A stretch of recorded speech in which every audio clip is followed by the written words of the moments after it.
Hi, hello. I I actually am not that sleepy. Because I went to bed early. I was meant to wake up way earlier, but I didn't. I slept in. Uh, but but you know, it's fine. So if I sound not so sleepy, uh, what was I saying? I'm just not as sleepy. So let me just pop over to here. Uh, what was I going to say?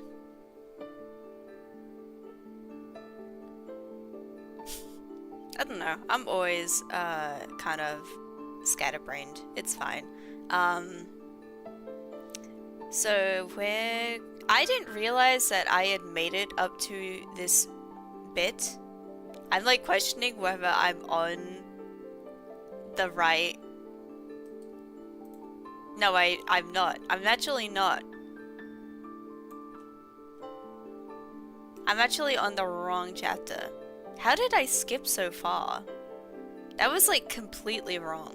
Maybe I am more sleepy than what I thought I did.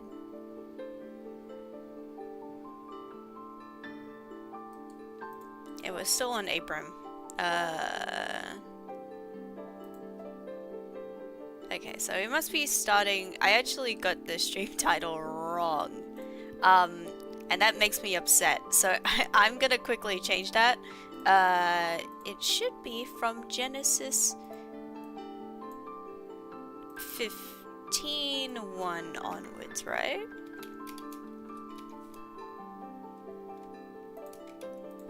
Genesis 15:1. Is that what I did last time? I marked it as like from the first one. Yeah, I did. Sorry. Don't worry about it. Don't even think about it.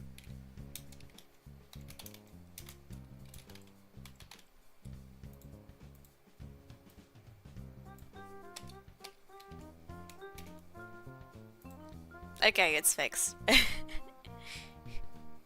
We're all good. We're fine. We're fine.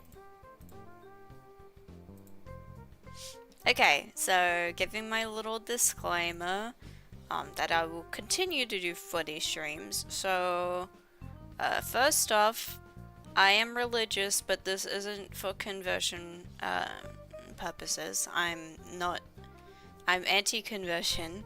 I do not like preying on people's vulnerabilities and promising them that, you know, religion is the only thing that will fulfill them. I think that's weird. I think it's exploitative. It leads to abuse in churches.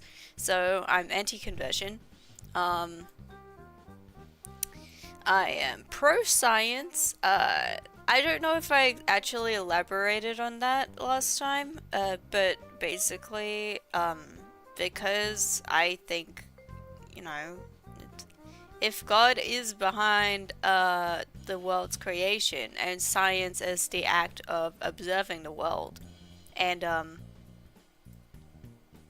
you know, God put everything here, so you know, why would we not conclude that if God made the world the way it is, that God would want, would like science would make sense, because science is just an observation of the world and drawing conclusions from that. So if God made the world, science I think is valid, even if, and this is the thing with me, even if it ends up contradicting the text, that doesn't mean the text isn't valuable, which may seem stupid, but listen, that's just how I personally think about it.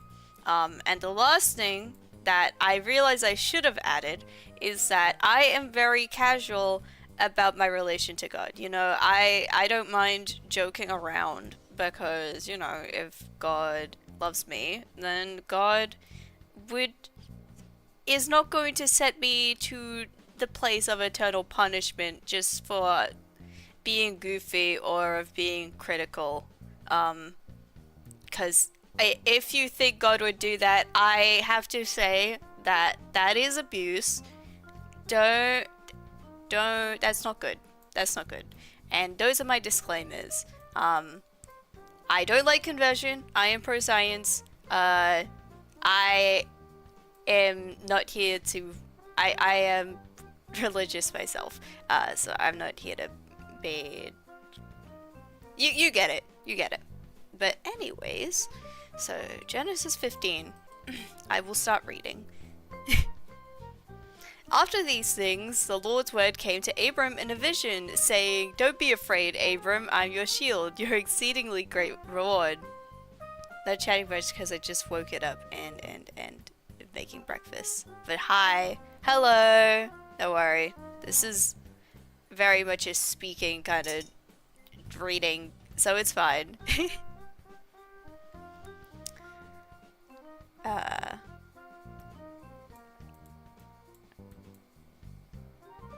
So the Lord's giving Abram a reward. Abram said, "Lord God, what will you give me, since I go childless, and he who will inherit my estate is Eliza of Damascus?" Abram said, "Behold, you have given no children to me, and behold, one born in my house is my heir." Behold, the Lord's word came to him, saying, "This man will not be your heir, but he will come out of your own body, will be your heir." The Lord brought him outside and said, "Look now toward the sky and count the stars, if you are able to count them." He said to Abram, "So your offspring will be."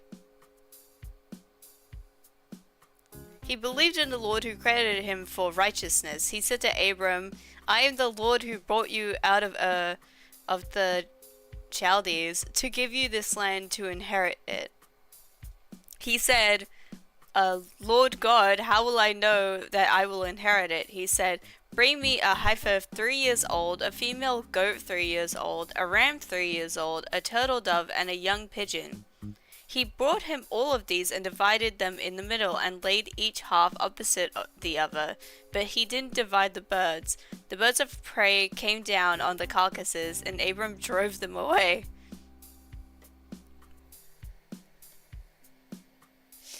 I don't know why that's funny to me.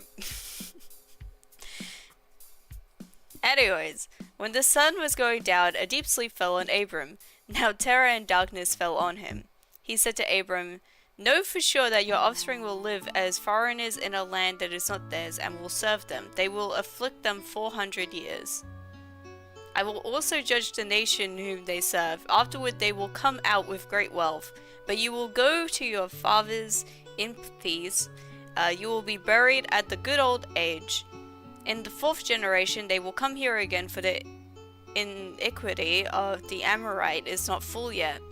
It came to pass that when the sun went down and it was dark, behold, a smoking furnace and a flaming torch passed between these pieces.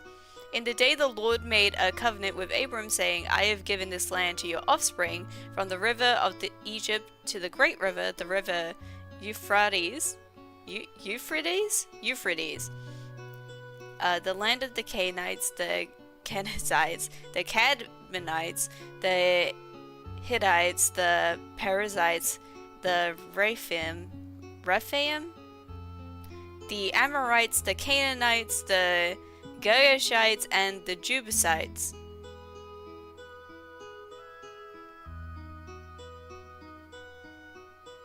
Now Sarai, Abram's wife, bore him no children. She had a servant, an Egyptian, whose name was Hagar. Hey, I was using this as background noise while I love that photo on Flight Rising. Go for it. Yep. I will continue to read. That is my job now. So, Abram had a servant. Sarai said to Abram, "See now, the Lord has restrained me from bearing. Please go in to my servant. It may be that I will obtain children by her." Abram listened to the voice of Sarai. Sarai, Abram's wife, took Hagar the Egyptian, her servant, after Abram had lived 10 years in the land of Canaan, and gave her to Abram her husband to be his wife.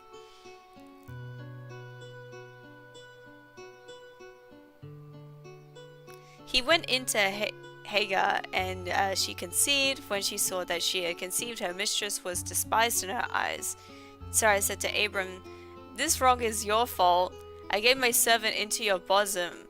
And when she saw that she had conceived, she despised me. May the Lord judge between me and you. But Abram said to Sarai, "Behold, your maid is in your hand. Do to her whatever is good in your eyes." Sarai dealt harshly with her, and she fled from her face. Oh my gosh. The Lord's angel found her by a fountain of water in the wilderness, by the fountain on the way to Shur. He said, "Hagar, Sarah's servant, where did you come from? Where are you going?" She said, "I am fleeing from the face of my mistress, Sarai." The Lord's angel said to her, "Return to your mistress and submit yourself under her hands." The Lord's angel said to her, "I will greatly multiply your offspring, that they will not be counted for multitude." The Lord's angel said to her, "Behold, you are with child and will bear a son. You shall call his name Ishmael, because the Lord has heard your affliction." Yeah, the Bible is messy. Jeez. Lord's angel. I assume the angel did not want to have their name credited because they have since felt ashamed of this. I think the angel knew something was wrong with what they were doing, mayhaps. He will be like a wild donkey among men. His hand will be against every man, and every man's hand against him. He will live opposed to all his brothers. Angels are always being like, "Don't even worry about it. By the way, you're pregnant now." True.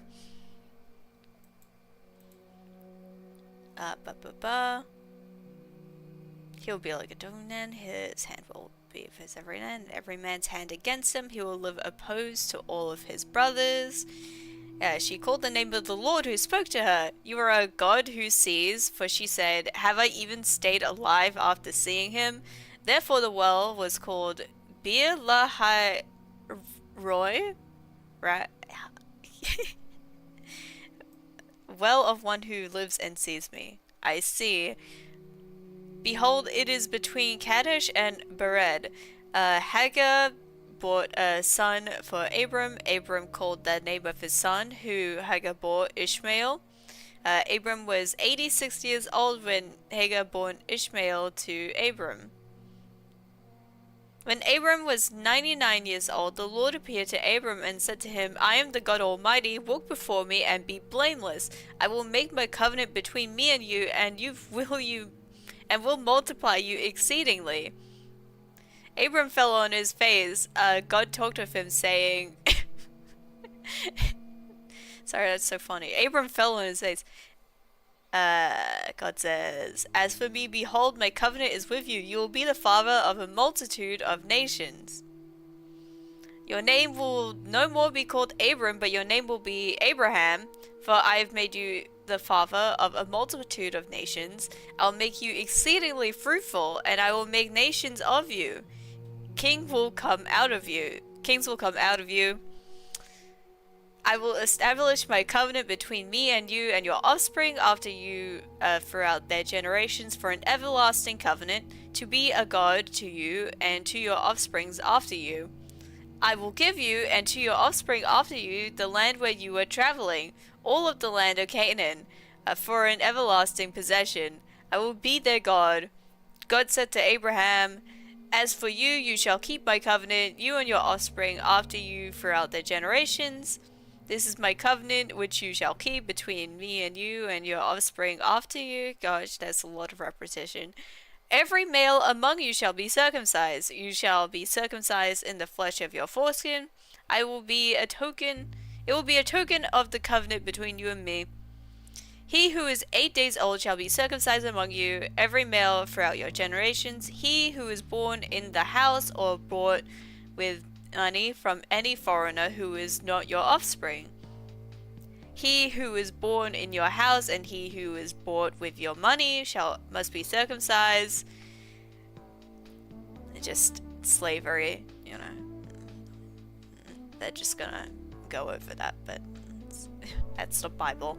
My covenant shall be in your flesh for an everlasting covenant. The uncircumcised male who is not circumcised in the flesh of his foreskin, that soul shall be cut off from his people. Jeez. He has broken my covenant. God said to Abraham, as for Sarah your wife, you shall not call her name Sarai, but her name shall be Sarah. I will bless her, and moreover, I will give you a son by her. Yes, I will bless her, and she will be a mother of nations. Kings of people will come from her. We gotta tell God that infant circumcision is problematic. So that's why you're required to be circumcised if you want to convert to Judaism. I think even Christians will... I mean, it depends on what church you're in. But yeah, that's why there's so many people who are circumcised. You know, that's just the way it is. But yeah, God, don't you know that's like medical assault? That has actually gone to court before.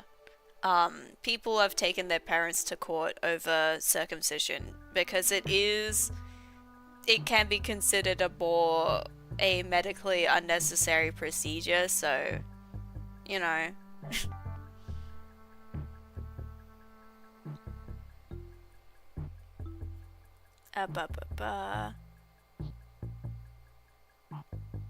So, Sarai has been renamed to Sarah. She will birth kings. Then Abram fell on his face and laughed and said in his heart, will a child be born to him who is 100 years old? Will Sarah, who is 90 years old, give birth? Yeah, that's real funny, God. Abram said to God, oh, that Ishmael might live before you. God said, no, but Sarah your wife will bear you a son. You shall call his name Isaac. Oh my gosh, like from the Binding of Isaac.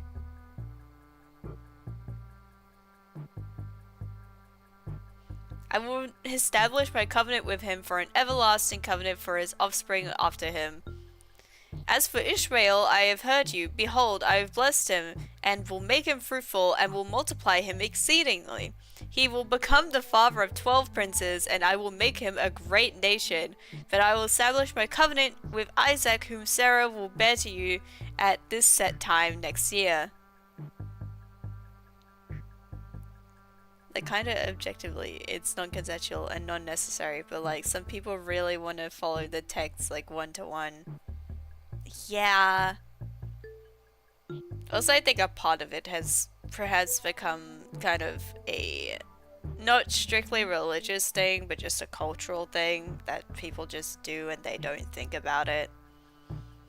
I mean, I guess that is what religious people do, but don't worry. Your brother's name is Isaac? From Binding of Isaac? I like the game Binding of Isaac, so I just... If I ever just say, oh my gosh, like from the Binding of Isaac here, that's... I'm sorry.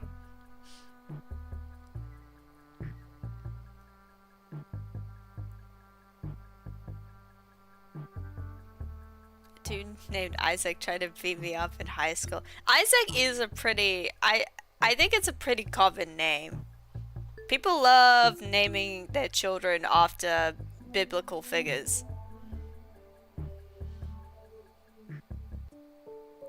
As for Ishmael, I have heard you. Behold, I have blessed him, and will make him fruitful, and will multiply him much more babies. He'll become the father of 12 princes. I will establish my covenant with Isaac, whom Sarah will bear to you at this set time next year. When he finished talking to him, God went up from Abraham Abraham took Ishmael his son, all who were born in his house, and all who were brought with his money, every male among the men of Abram's house, and circumcised the flesh of their foreskin in the same day as God had said to him. Abram was 99 years old when he was circumcised in the flesh of his foreskin. Great. Actually, he was named after a Taco Bell employee. That's great. That's great backstory. A lot of America is Christian, so it sort of end up that a lot of people in America are circumcised. And it becomes an expected appearance. Yeah. I mean, for a while, I didn't even know what circumcision was. I cut out for a second. Isaac from the Bible was named after a Taco Bell employee too. If you know this, that's right. The creators went on record to say this. Totally. But I didn't even know circumcision was a thing. Like, I didn't know that there was... I just didn't know that was a thing. I thought circumcision was like the norm. And then I found out. And I'm like, oh, okay, that's like a thing.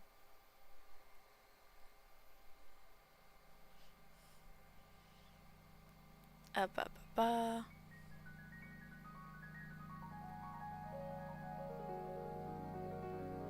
Ishmael his son was 13 years old when he was circumcised in the flesh of his foreskin. In the same day both Abraham and Ishmael his son were circumcised. All the men of the house, those born in a house, those with money from a foreigner, were circumcised with him. Yeah, the Bible writers went on like a podcast and they confirmed it recently. That would be wild. Could you imagine the Bible writers went on a podcast together? Like, you get them all. That would be hilarious. That is also even more hilarious since some of the Bible is said that it wasn't written by the people who it was meant to, like, who they said that it was written by. Could you imagine some like rando showing up instead of an important biblical figure and you have to explain why you're there? Imagine getting God as a guest on your podcast. I mean, you say that there's probably people who have this whole gimmick where they talk to God and then God replies to them.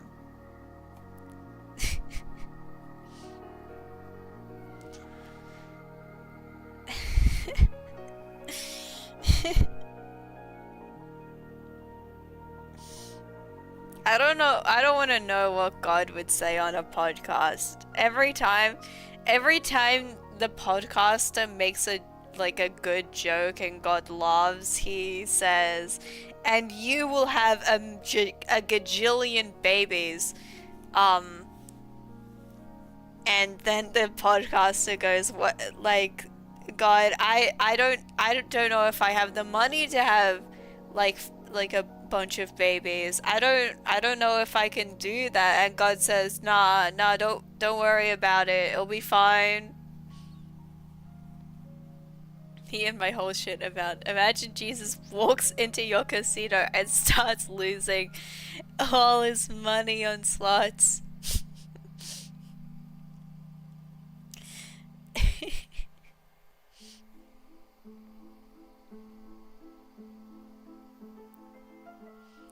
Would Jesus be spending his money on slots, or would he destroy slots machines because he knows they're evil? This is the question. Listen, God, I kind of wanted to focus on my career and stuff. Yeah, God, I can't have a million babies. God, we need to talk about this baby thing. You can't be promising people they'll have 1 million babies. Like, it costs so much, God, to have a child in this economy. We need to catch you up to speed.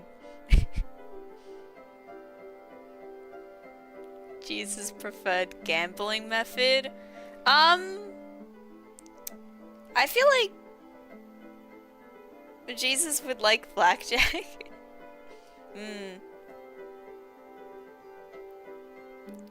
I was thinking that Jesus would be a bit of a dice guy, maybe. Like...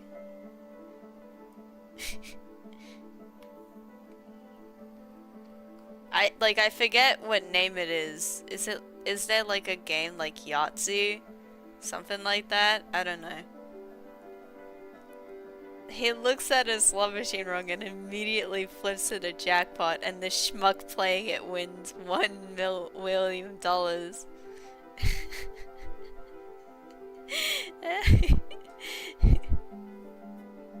I wonder what Jesus would have to say about that afterwards. Everyone looks at him for like some rad advice, and he just shrugs and walks out. Could you imagine if people like asked God, like Jesus, for advice, and then Jesus shrugged and walked away from you and ignored you? Would you not be devastated? Jesus, can you give me help with like my love life or something? Ignores you.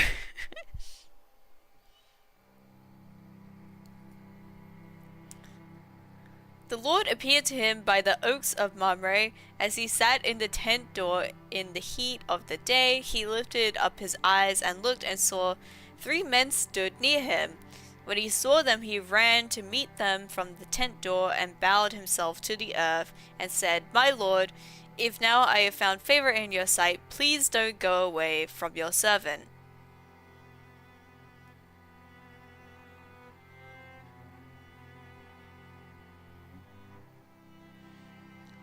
Jesus, what color should I bet? My child, I've got no fucking clue.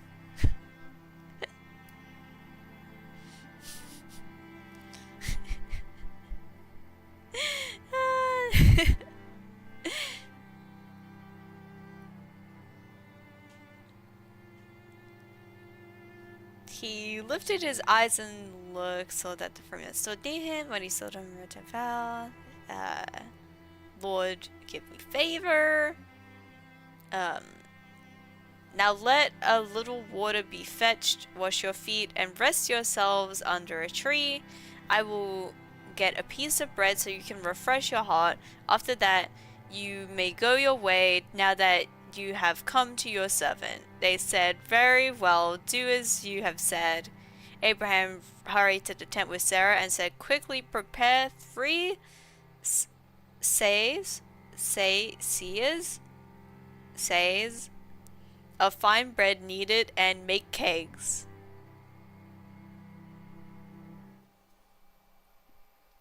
Do you think Jesus would be anti-gambling? Is there anything about gambling in the Bible? Because the Bible predates capitalism, right? Yeah.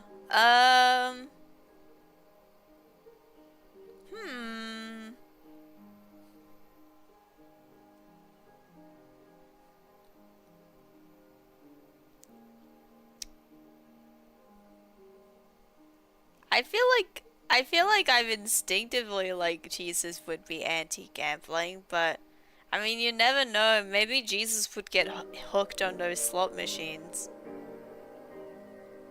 Maybe Jesus loved rolling dice. Maybe Jesus loved blackjack and all all the casino games.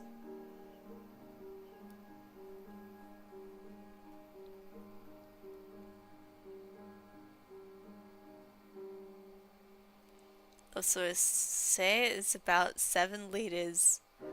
7 liters, 1.9 gallons, or... What is a peck? I've never heard of a peck before. I don't need to know, but... honestly don't know. I think gambling is a sin, but I don't have any proof of that because the New Testament bores me. Yeah, all the I think the New Testament is like good in terms of it's more niceys, but it is also like more boring. All the interesting stuff happens in the Old Testament and it's all fucked up.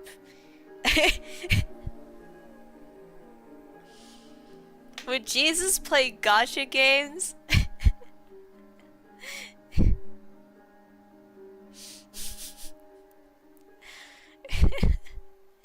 Would would Jesus like anime? Who knows?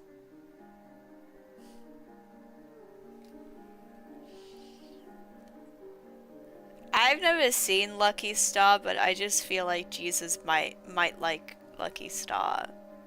Maybe. He feels born in this day and age.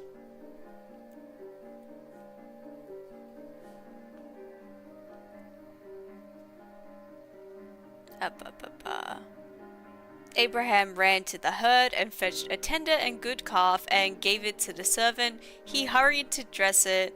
He took butter, milk, and the calf which he had dressed and set it before them. He stood by them under the tree, and they ate. They asked him, "Where is Sarah your wife?" He said, "There in the tent." He said, "I will surely return to you at about this time next year, and behold, your Sarah will have a son." Sarah heard in the tent door which was behind him. Now Abraham and Sarah were old, well advanced in age. Sarah had passed the age of childbearing. Sarah laughed within herself, saying, "Have I grown old? Will I have pleasure, my Lord, being old also?" The Lord said to Abraham, "Why did Sarah laugh, saying, 'Will I really bear a child when I am old?' Is anything too hard for the Lord? At the set time, I will return to you when the season comes around, and Sarah will have a son." Then Sarah denied it, saying, "I didn't laugh, for she was afraid." He said, "No, but you did laugh."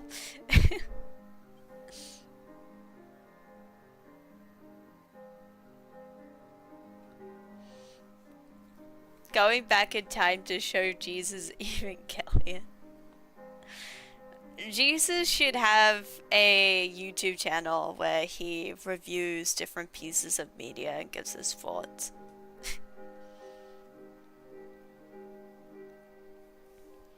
Maybe Jesus would have been in the brony analysis community.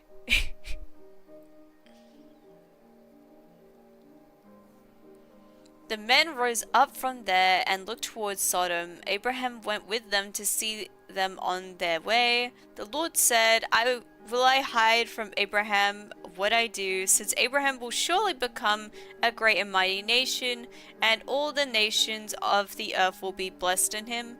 For I have known him to the end that he may command his children and his household after him, that they may keep the way of the Lord, to do righteousness and justice, to the end that the Lord may bring on Abraham that which he has spoken of him.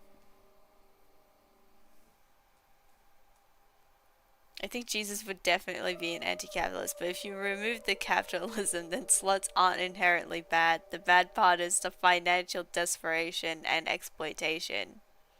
Yeah. If slots were for free, they would be funner, I think.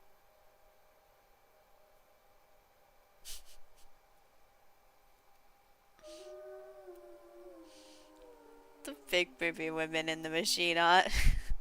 Gosh. The Lord said, because the cry of Sodom and Gomorrah is great, and because their sin is very grievous, I will go down now and see whether their deeds are as bad as the reports which have come to me. If not, I will know. Oh no. The men turned from there and went towards Sodom, but Abraham stood yet before the Lord. Abraham came near and said, Will you consume the righteous with the wicked?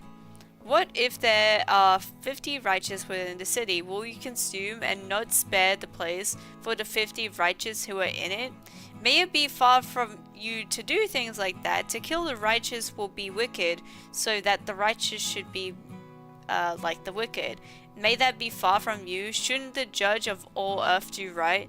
The Lord said, if I find in Sodom 50 righteous within the city, then I will spare the whole place for their sake. See now, I have taken it on myself to speak to the Lord, although I am dust and ashes. What if there will lack 5 of the 50 righteous? Will you destroy the city for the lack of 5? I will not destroy it if I find 45 there. What if there are 40 found there? I will not do it for 40's sake. Oh, don't let the Lord be angry, and I will speak. What if there are 30 found there? I will not do it if there are 30 there. See now, I have taken it on myself to speak to the Lord. What if there are 20 found there? I will not destroy it for 20's sake. Oh, don't let the Lord be angry, and I will speak just once more. What if 10 are found there? I will not destroy it for 10's sake. The Lord went his way as soon as he had finished communing with Abraham, and Abraham returned to his place.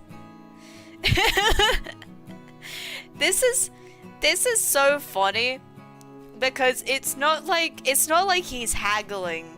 He's just like it's not like he's haggling with God, where like you start with a really low price and then they have a high price and then you meet in the middle. But Abraham just kept on bargaining.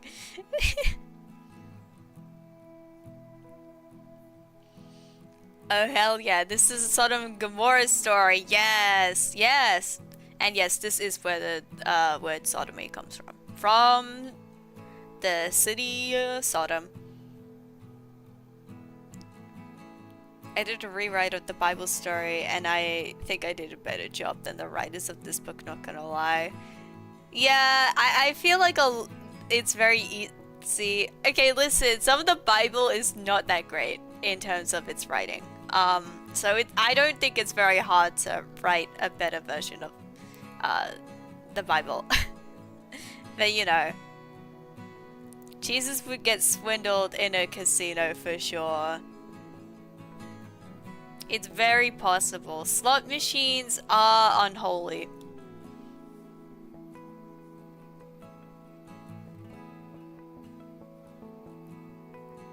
The 2 angels came to Sodom at evening. Lot sat in the gate of Sodom. Lot saw them and rose to meet them. He bowed himself to his face to the earth. And he said, "See now, my lords, please come into your servant's house. Stay all night, wash your feet, and you can rise up early and go on your way." They said, "No, but we will stay in the street all night." Angels do not know how to relax.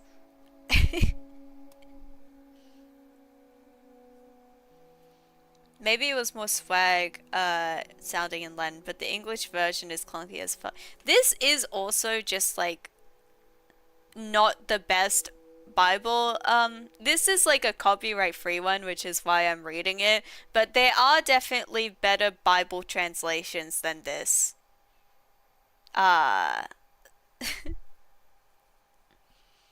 My opinion, the angels for sure knew what was about to go down in that square.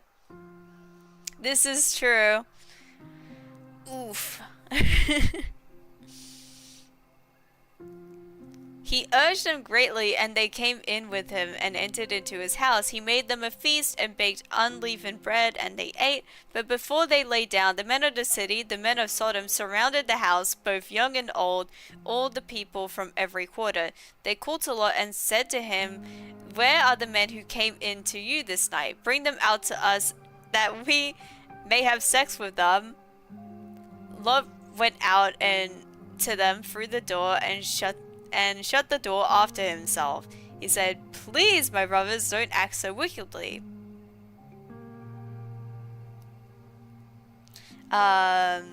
See now, I have 2 virgin daughters. Please bring them out to you. Please let me bring them out to you, and you may do with them what seems good to you. Only don't do anything to these men, because they have come under the shadow of my roof." Jeez.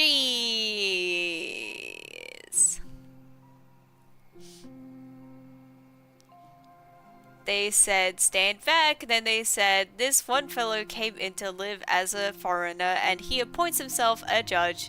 Now we will deal worse with you than with them. I have to like process this.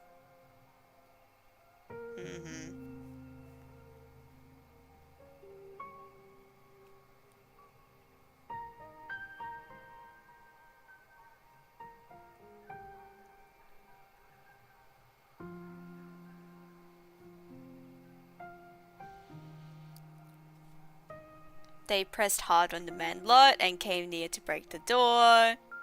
But the men reached out their hand and brought Lot into the house to them and shut the door. They struck the men who were at the door of the house with blindness, both small and great, so that they worried themselves to find the door.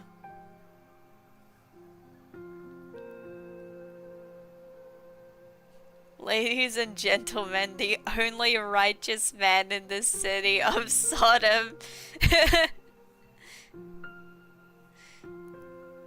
Sort of same situation as Elizabeth, but imagine you time travel and you learn that your state is now known specifically for gay sex. Yeah, imagine if New York became known for like sex and they call sex Yorking. That's terrible.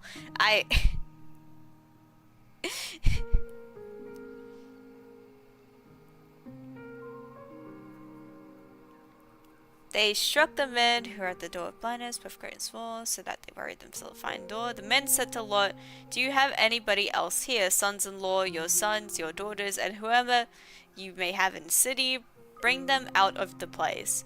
For we will destroy this place, because the outcry against them has grown so great before the Lord that the Lord has sent us to destroy it. Lot went out and spoke to his sons-in-law who were pledged to marry his daughters, and said, get up, get out of this place, for the Lord will destroy the city. But he seemed to his sons-in-law to be joking. When the morning came, then the angels hurried Lot, saying, get up, take your wife and your 2 daughters who are here, lest you be consumed in the iniquity of the city. But he lingered, and the men grabbed his hand, his wife's hands, and his 2 daughters' hands, the Lord being merciful to him, and they took him out and set him outside the city.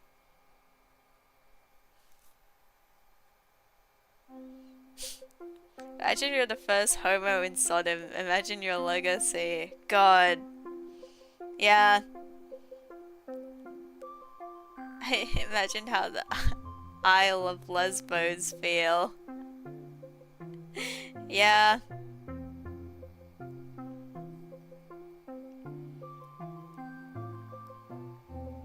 Also, imagine being told the city is gonna be fucking destroyed and you go, but like, let me put it off for a bit, like, boy, God says the city is gonna fucking explode, what are you doing, man? I mean, I would probably be kind of the same, but still, I would also drag my feet, I wouldn't want to leave.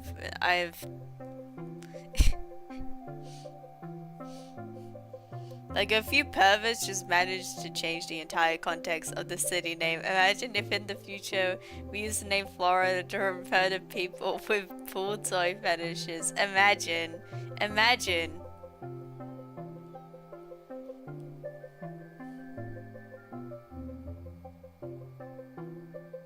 I imagine it would be kind of a play on words though, because Florida sounds like chlorine. I don't know where I was going with that. It's fine.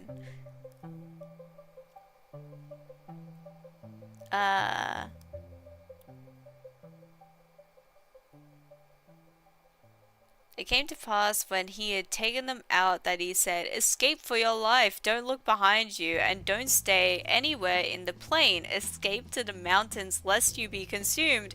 Lot said to them, "Oh, not so, my lord. See now, your servant has found favor in your sight, and you have magnified your loving kindness, which you have shown to me in saving my life. I can't escape to the mountain, lest evil overtake me and I die. See now, this city is near to flee to, and it is a little one. Oh, let me escape there. Isn't it a little one, and my soul will live?" He said to him, "Behold, I have granted your request concerning this thing also, that I will not overthrow the city of which you have spoken. Hurry, escape there, for I can't do anything until you get there." Therefore, the name of this city was called Zor, which means little. Hello, hello, Mantis. They'll be not staying long. I need to get up early tomorrow. But yippee, Bible stream, more Bible stream. Oh, so no worries, no worries. You need your rest. I gotta leave in 50 minutes anyways. You have a call with Alki. With Alki! Yippee! It's alright.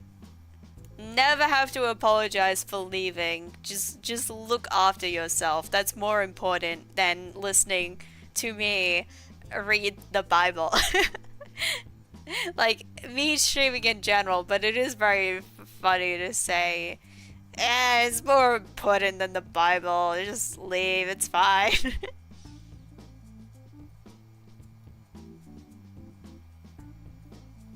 That's gay. Yeah.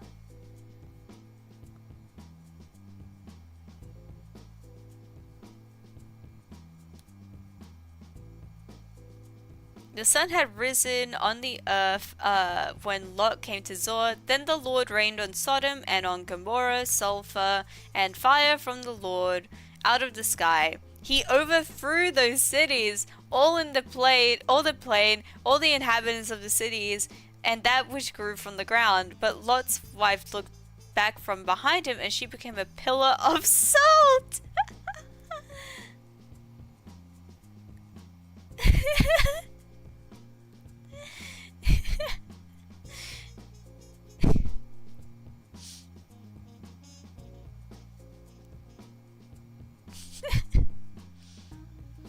In alternate universe, New York would have been associated with horse fucking, but we lost that when BronyCon switched to Baltimore. Yeah.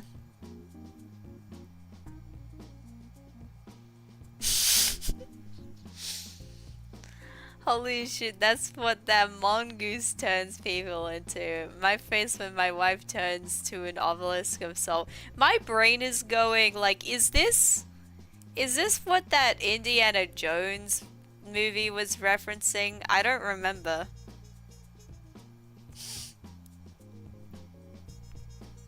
Don't worry, it gets worse. I don't doubt it does. Abraham went up early in the morning to the place where he stood before the Lord. He looked toward Sodom and Gomorrah and toward all the land of the plain, and saw that the smoke of the land went up as the smoke of a furnace. When God destroyed the cities of the plain, God remembered Abraham and sent Lot out of the middle of the overthrow when he overthrew the cities in which Lot lived. Lot went up out of Zor and lived in the mountain, and his 2 daughters lived with him, and for he was afraid to live in Zor, he lived in a cave with his 2 daughters. Jesus fucking Christ.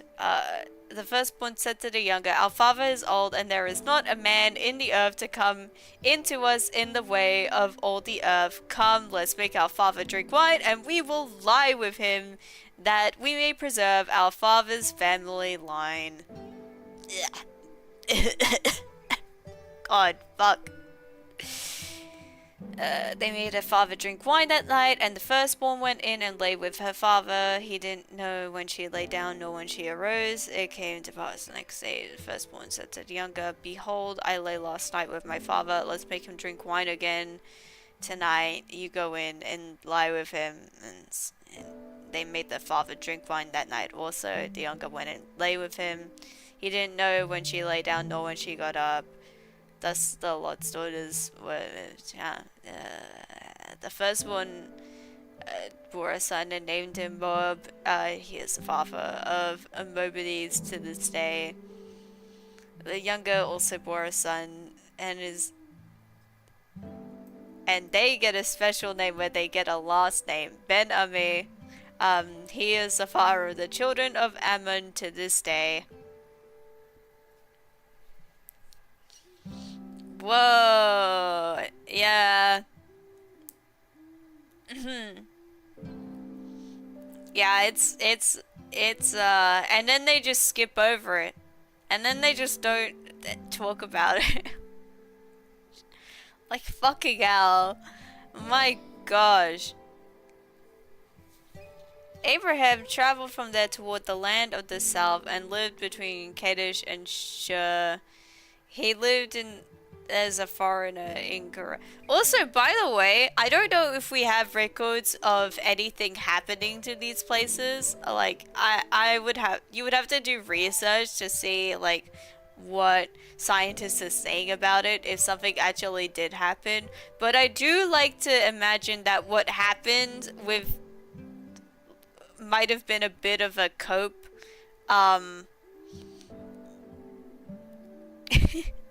Like, oh, I had to leave because the entire place got destroyed, and then my wife turned into a pillar of salt. Oh. Like, it just seems like a bit of a cope, I don't know, of some kind. Or it could have actually been some kind of fucked up, like, volcanic eruption or something. I wouldn't doubt that either. People love to say no, Sodom is rape, but I disagree because Sodom, yeah. And they die, but the daughters absolutely...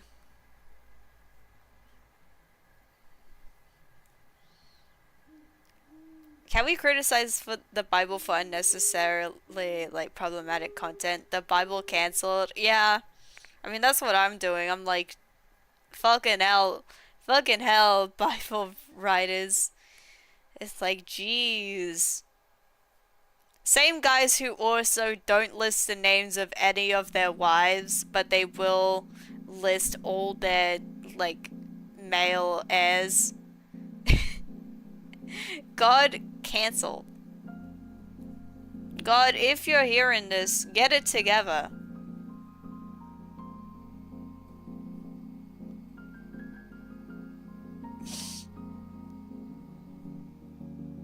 God, do not interact.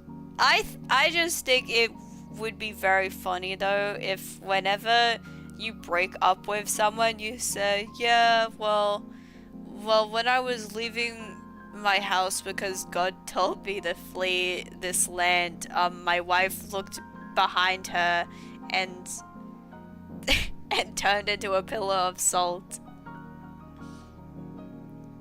Hey, can I put that in my Tumblr by... Yes, you should, it's... that would be so fucking funny.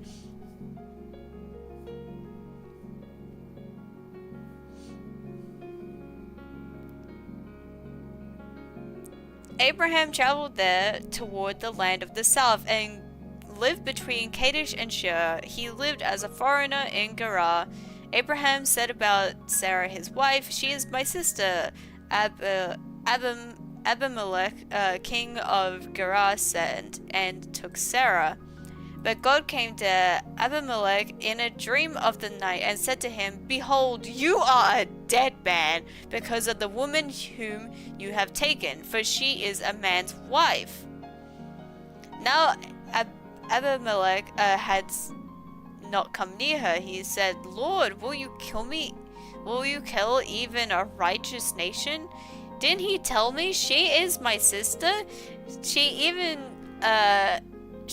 herself said, 'He is my brother. I have done this in the integrity of my heart and the innocence of my hands.' God said to him in the dream, 'Yes, I know that in the integrity of your heart you have done this, and I also withheld you from sinning against me. Therefore I didn't allow you to touch her. Now therefore restore the man's wife, for he is a prophet, and he will pray for you, and you will live. If you don't restore her, know for sure that you will die, you and all who are yours.'" Yeah, that was fucked up of Abraham. You're actually ableist if you don't trigger warning and content warning. My so my wife literally died by turning into salt. Yeah, when pe sorry, you know how when you have your mutuals will have the like blank don't look tag? There's the Abraham don't look tag, and for whenever there's a post about salt, content warning salt, hashtag Abraham don't look.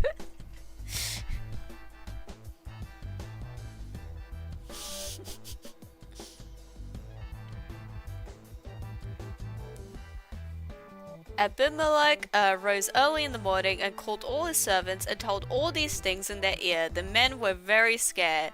Then Abimelech called Abraham and said to him, "What have you done to us? How have I sinned against you that you have brought on me and on my kingdom a great sin? You have done deeds to me that ought not to be done." Abimelech said to Abraham, "What did you see that you have done this thing?"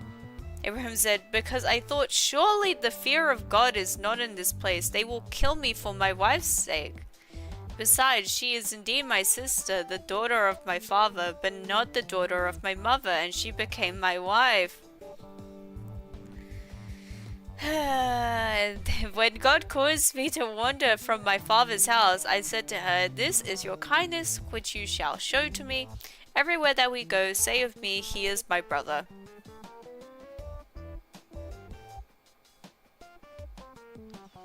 Abimelech took sheep and cattle, male servants and female servants, and gave them to Abraham, and restored Sarah his wife to him. Abimelech said, "Behold, my land is before you, dwell where it pleases you." To Sarah he said, "Behold, I have given your brother 1,000 pieces of silver. Behold, it is for you a covering of the eyes to all that are with you in front of all you have indicated." Abraham prayed to God, so God healed Abimelech, his wife, and his female servants, and they bore children. Because they must have born children. Hashtag my good mutual Abraham from the Bible. Ate some salt and vinegar chips. Trigger warning salt, content warning salt. Hashtag Abraham don't look. Do not turn your eyes upon this wretched thing. Also, yeah, it does not make it better. Abraham! That makes it worse, Abraham! Jeez!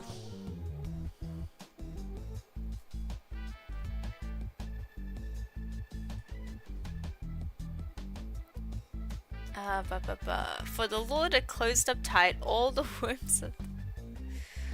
wombs of the house of Abimelech because of Sarah, Abraham's. What do you mean? Had closed up tight all the wounds because of Sarah? Okay, well, I guess.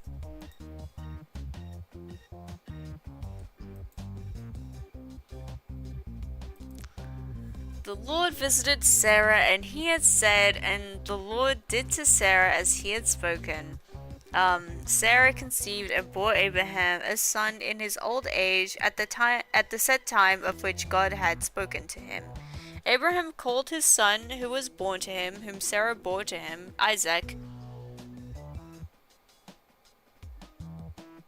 Abraham circumcised his son Isaac when he was 8 days old, as God had commanded him. Abraham 100 years old when his son Isaac was born to him. Sarah said, "God has made me laugh. Everyone who hears will laugh. God has made me laugh. Everyone who hears will laugh with me." She said, "Who would have said to Abraham that Sarah would nurse children? For I have borne him a son in his old age." The child grew and was weaned. Abraham made a great feast on the day that Isaac was weaned. Sarah saw the son of Hagar, the Egyptian, whom she had borne to Abraham, mocking.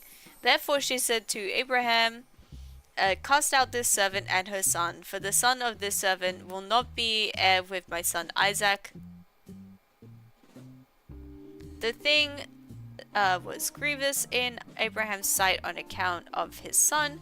God said to Abraham, "Don't let it be grievous in your sight because of the boy and because of your servant.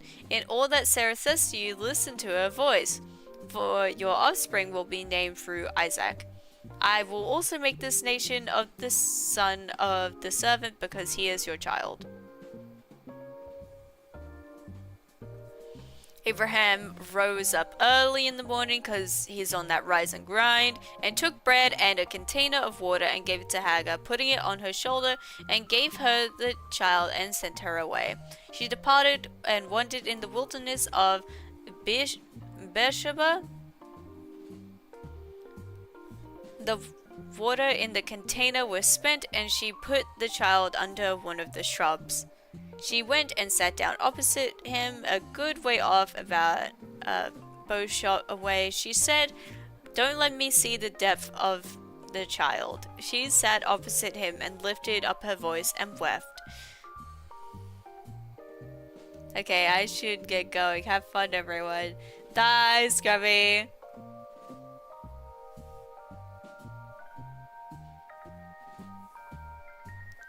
She went and sat down opposite him. God heard the voice of the boy. The angel of God called Hagar out of the sky and said to her, "What troubles you, Hagar? Don't be afraid, for God has heard the voice of the boy where he is. Get up, lift up the boy, and hold him in your hand, for I will make him a great nation." God opened her eyes, and she saw a well of water. She went, filled the container with water, and gave the boy a drink. God was with the boy, and he grew. He lived in the wilderness, and as he grew, he became an archer. He lived in the wilderness of Paran. His mother got a wife for him out of the land of Egypt. At that time, Abimelech and Pickle, the captain of his army, spoke to Abraham, saying, "God is with you in all that you do. Now therefore swear to me here by God that you will not deal falsely with me, nor with my son, nor with my son's son. But according to the kindness that I have done to you, you shall do to me, and to the land in which you have lived as a foreigner." Abraham said, "I will swear." Abraham complained to Abimelech because of the water well, which Abimelech's servants had violently taken away. Abimelech said, "I don't know who has done this thing. You didn't tell me, and I didn't hear of it until today." Abraham took sheep and cattle and gave them to Abimelech. Those two made a covenant. Abraham set 7 ewe lambs of the flock by themselves. Abimelech said to Abraham, "What do these 7 ewe lambs which you have set by themselves mean?" He said, "You shall take these 7 ewe lambs." I have no clue if I'm pronouncing it correctly.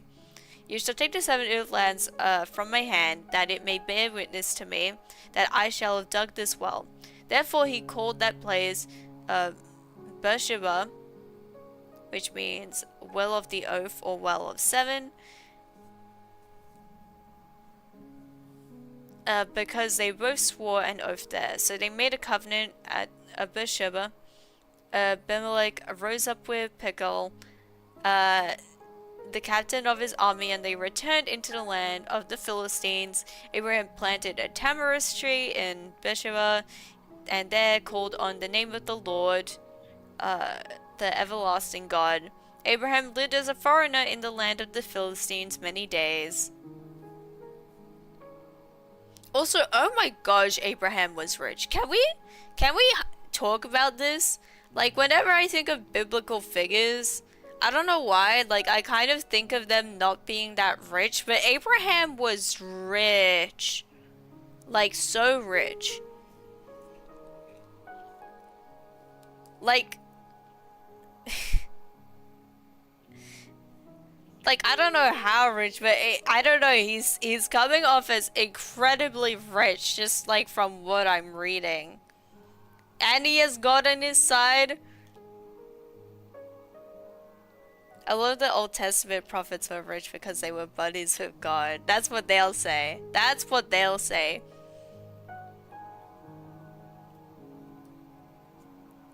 Also, yes, Fed is please go sleep. I thank you for stopping by. Have a nice rest.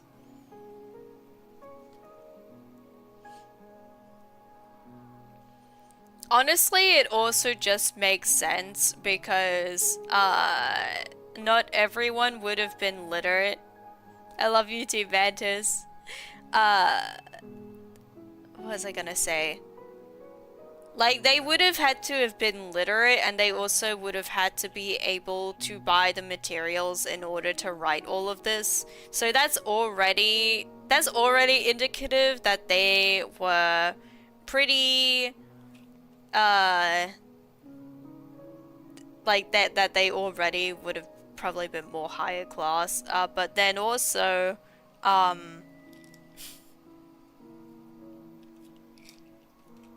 then also they just mentioned, yeah, I have like a bajillion, like I have slaves and stuff, and I just, you know, am casually going around and all the notable people are niceys to me. Like, okay, um,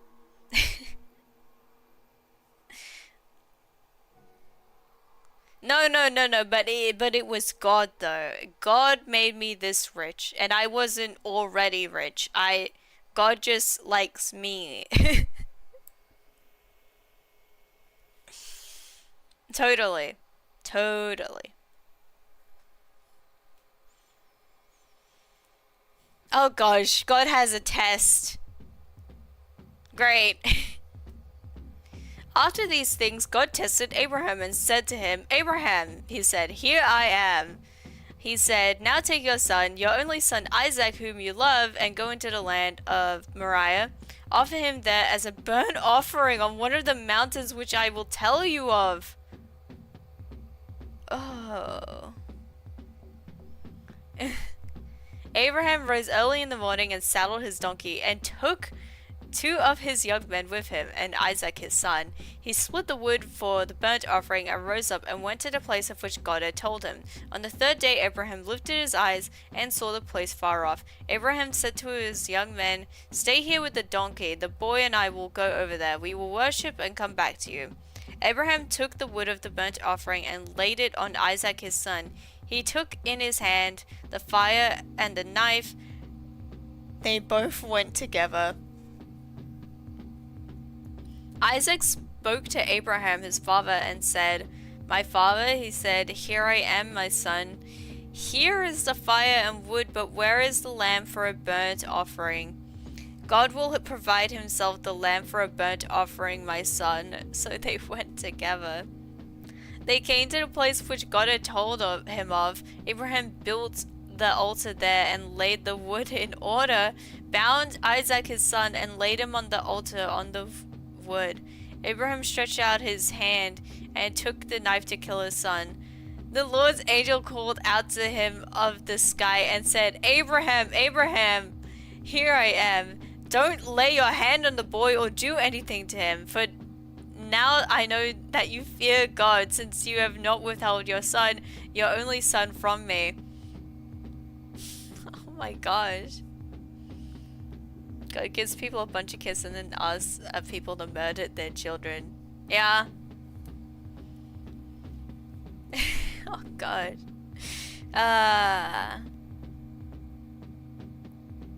Abraham lifted his eyes and looked and saw that behind him was a ram caught in the thicket by his horns. Abraham went and took the ram and offered him up for burnt offering instead of his son. Abraham called the name of that place, the Lord will provide. Or the Lord Jireh, or the Lord seeing. As it is said to this day, on the Lord's mountain it will be provided. The Lord's angel called to Abraham a second time out of the sky and said, I have sworn myself, says the Lord, because you have done this thing and have not withheld your son, your only son, that I will bless you greatly, and I will multiply your offspring greatly like the stars of the heavens, more babies, like the sand of which is on the seashore. Your offspring will possess the gate of his enemies. All the nations of the earth will be blessed by your offspring, because you have obeyed my voice. So Abraham returned to his young men, and they rose up and went together to Beersheba. Abraham lived at Beersheba. After these things, Abraham was told, Behold, Micah, he also has borne children to your brother Nahor. Is his firstborn, Buz his brother, Camille the father of Aram, Jezid, Hazo, Pildish, Jidluf, and Bethuel. Also, I fucking love this part because of how last minute it sounds. It really does. Someone just intervened and was like, whoa, whoa, whoa, whoa, buddy. Whoa, buddy. We made a mistake. We made a mistake, okay? You can't be killing your son. Take it back. Take it back. Here's a ram. Don't even fucking worry about it, bro. Don't worry. Net positive number of children. Yeah, the net positive. You gotta think about the net positive. Hey, wait a second. Put the knife down.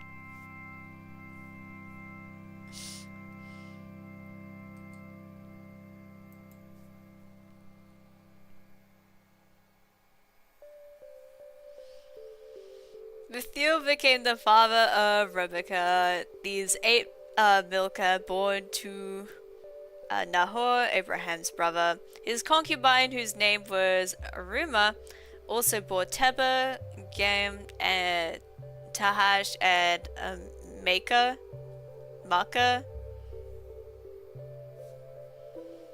Sarah lived 127 years. She was the length. This was the length of Sarah's life. Sarah died in Kiriath Arba, also known as Hebron, in the land of Canaan. Abraham came to mourn for Sarah and to weep for her. Abraham rose up from before his dead and spoke to the children of Heth, saying, I am a stranger and a foreigner living with you. Give me possession of a burying place with you, that I may bury my dead out of my sight.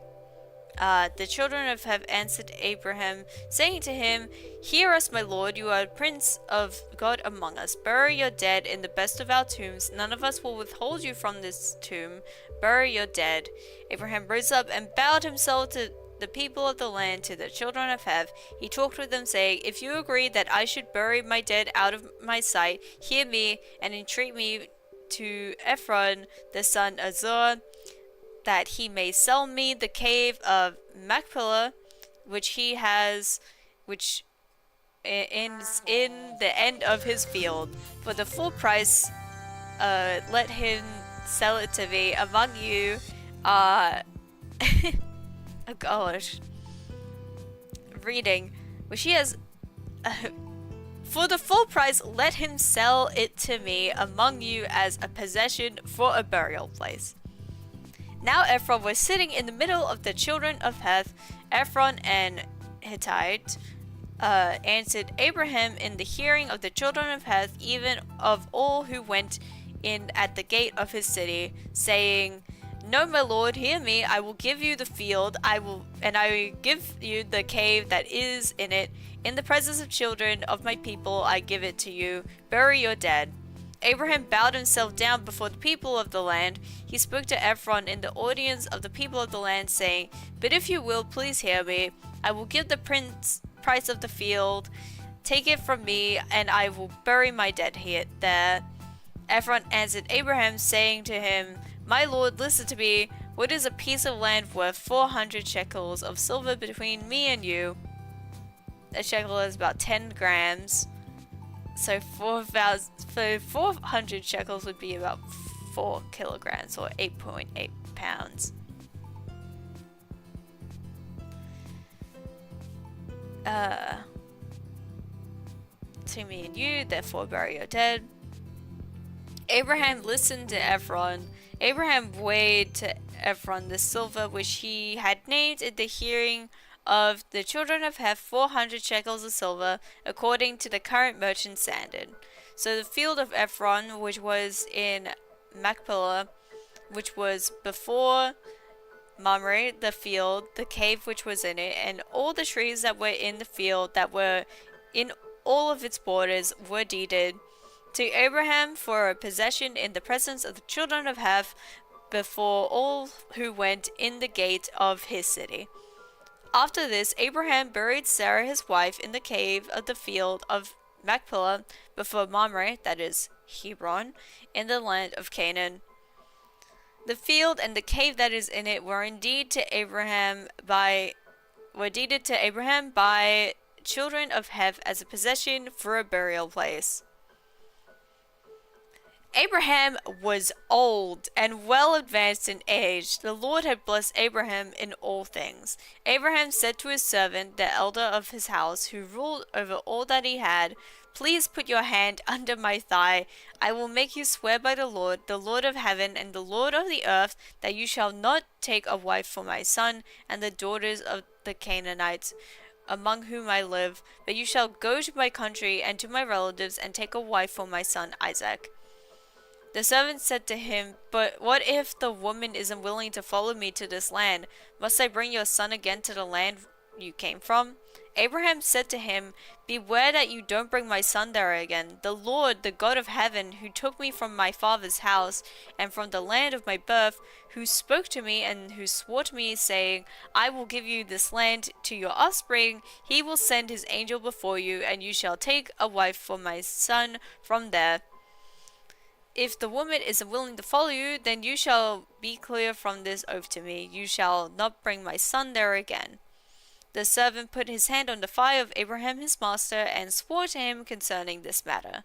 The servant took 10 of his master's camels, and departed, having a variety of good things of his master's with him. He arose and went to Mesopotamia, to the city of Nahor. He made the camels kneel down outside the city of the well of water at the time of evening, at the time that women go out to draw water. He said, "Lord, the God of my master Abraham, give me success today and show kindness to my master Abraham. Behold, I am standing by the spring of water. The daughters of the men of the city are coming out to draw water. Let it happen that the young lady to whom I say, 'Please let down your pitcher that I may drink,' and then she says, 'Drink, and I will also give your camels a drink,' let her be the one that you have appointed for your servant Isaac. Via this I will know that you have shown kindness to my master." Before he had finished speaking, behold, Rebekah. I don't know why that name is so funny to me. Rebekah. Behold, Rebekah came out, who was born to Bethuel, the son of Milcah, the wife of Nahor, Abraham's brother, with her pitcher on her shoulder. The young lady was very beautiful to look at, a virgin. No man had known her. She went down to the spring, filled her pitcher, and came up. The servant ran to meet her and said, "Please give me a drink, a little water from your pitcher." She said, "Drink, my lord." She hurried and let down her pitcher on her hand and gave him a drink. When she had finished giving him a drink, she said, "I will also draw for your camels until they have finished drinking. She hurried and emptied her pitcher into the trough and ran again to the well to draw, and drew for all his camels. The man looked steadfastly at her, remaining silent, to know whether the Lord had made his journey prosperous or not. As the camels had done drinking, the man took a golden ring of half a shekel weight, and took 2 bracelets for her hands of 10 shekels weight in gold, and said, "Whose daughter are you? Please tell me. Is there room in your father's house for us to stay?" She said to him, "I am the daughter of Bethuel, the son of Milcah, whom she brought to Nahor." She said moreover to him, "We have both straw and feed enough, and room to lodge in." The man bowed his head and worshipped the Lord. He said, "Blessed be the Lord, the God of my master Abraham, who has not forsaken his loving kindness and his truth toward my master. As for me, the Lord has led me on my way to the house of my master's relatives." The young lady ran and told her mother's house about these words. Rebecca had a brother, and his name was Laban. Laban ran out to the man to the spring. When he saw the ring and the bracelets on his sister's hands, and when he heard the words of Rebecca, his sister, saying, "This is what the man has said to me," he came to the man. Behold, he was standing by the camels at the spring. And I have to take a drink.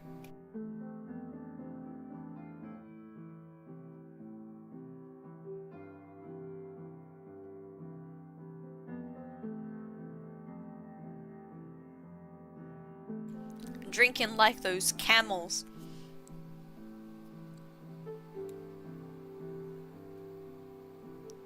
When he heard the words of Rebekah saying this, what the man had said, he came to him. Behold, he was standing by the camels at the spring.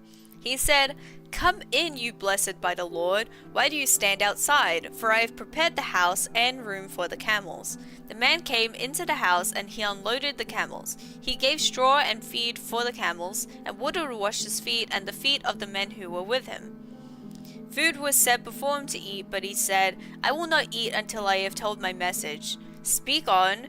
He said, "I am Abraham's servant. The Lord has blessed my master greatly. He has become great. The Lord has given him flocks and herds, silver and gold, male servants and female servants, and camels and donkeys. Sarah, my master's wife, bore a son to my master when she was old. He has given all that she has to him. My master made me swear, saying, 'You shall not take a wife for my son from the daughters of the Canaanites, in whose land I live, but you shall go to my father's house and to my relatives and take a wife for my son.' I asked my master, 'What if the woman will not follow me?' He said to me, 'The Lord before whom I walk will send his angel with you and prosper your way. You shall take a wife for my son from my relatives and of my father's house. Don't worry, you'll have an angel wingman to go with you. It'll be fine. Then you will be clear of my oath when you come to my relatives. If they don't give her to you, you shall be clear from my oath.' I came today to the spring and said, 'The Lord of the God of my master Abraham, if now you do prosper my way which I go, behold, I am standing by this spring of water. Let it happen that the maiden who comes out to draw, to whom I will say, please give me a little water from your pitcher to drink, then she tells me, drink, and I will also draw for your camels. Let her be the woman who the Lord has appointed for my master's son.'" God is always appointing angelic wingmen. All God knows is angelic wingmen and give people babies. That all God know.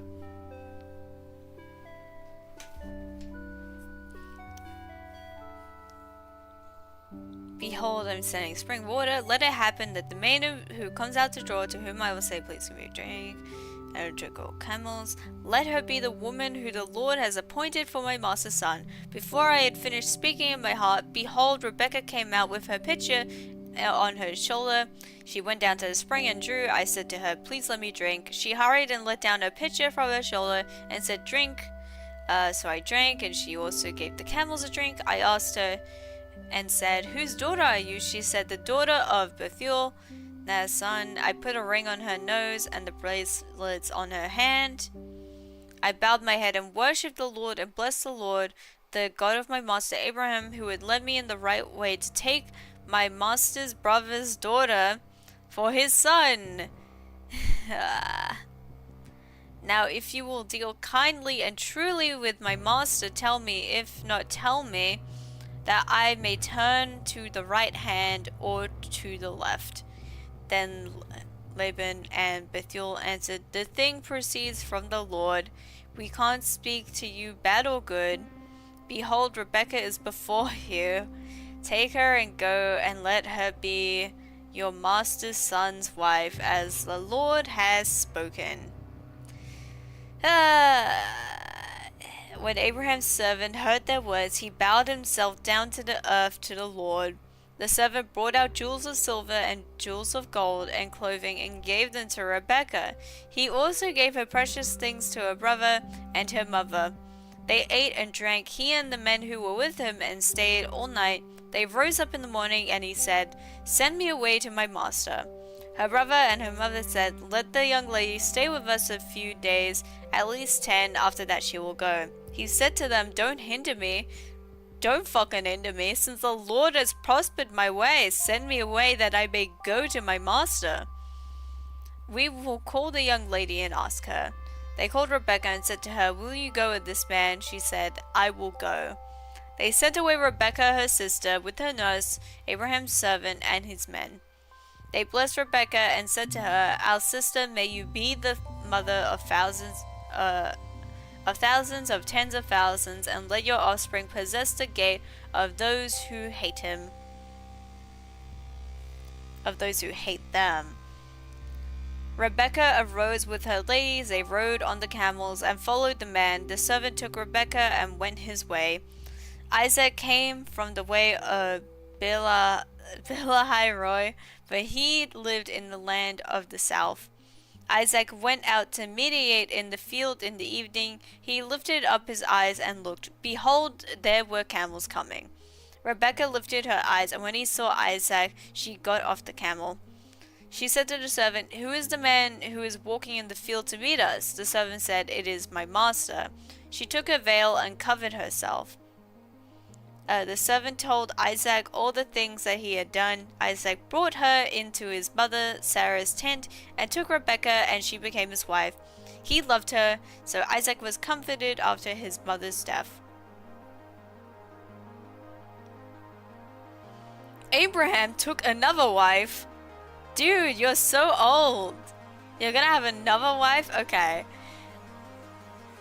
Abraham took another wife. Her name was Keturah. She bore him Zimran, Jokshan, Midian, Ishbak, and Shad. Jokshan became the father of Sheba and Dedan. The sons of Dedan were Ashurim, Letushim, and Limeon. Oh gosh. The sons of Midian were Ephah, Hanok, Abidah, and Eldah. All these were the children of Keturah. Abraham gave all that he had to Isaac. But Abraham gave gifts to the sons of Abram's concubines while he still lived. He sent them away from Isaac his son eastward to the east country. These are the days of the 7 years of Abram's life which he lived, 175 years. Abraham gave up his spirit and died at the good old age, an old man and full of years, and was gathered to his people. Isaac and Ishmael his sons buried him in the cave of Machpelah in the field of Ephron, the son of Zohar the Hittite, which is near Mamre, the field which Abraham purchased from the children of Heth. Abraham was buried there with his Sarah his wife. After the death of Abraham, God blessed Isaac his son. Isaac lived by Beer-lahai-roi. Now this is the history of the generations of... No, don't tell me there's more... No. There's so much more names and years. Oh...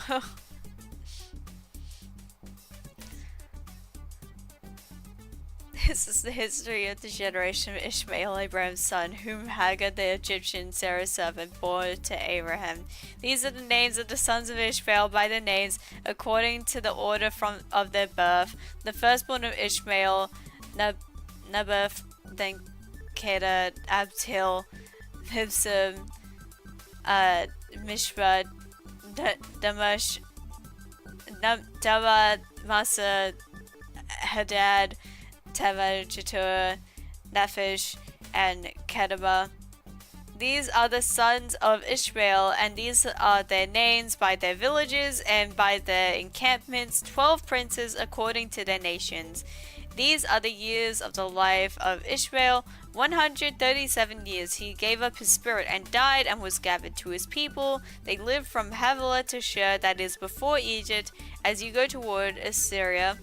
He lived opposite all his relatives. This is the history of the generations of Isaac, Abraham's son. Abraham became the father of Isaac.